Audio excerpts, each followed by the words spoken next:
welcome to another video. Today we have something very cool, super interesting video for you guys. I'm gonna show you how to unlock the network of your phone to use it with any carrier. This is 100% legal. Your phone will not be damaged in any way. It is in fact very positive and beneficial to be fully network unlocked.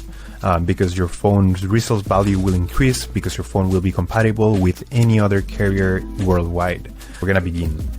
So to start, we're gonna get the phone's IMEI number. That's a unique number for every phone. So to get it, simply dial *#06#.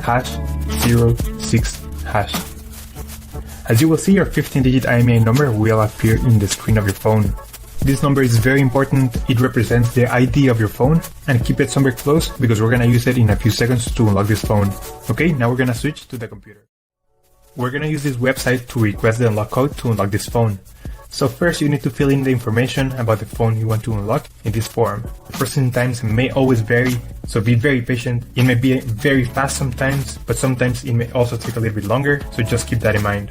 Okay, so after you have waited the estimated amount of time, you're gonna get an email, and I'm gonna show you how the email will look like. And as you can see here, I got this message, and it confirms that the phone has been unlocked. Thank you so much for watching. Let me know if you have any questions. Just leave them in the comment section down below. Subscribe, like. I'll see you on the next one. Take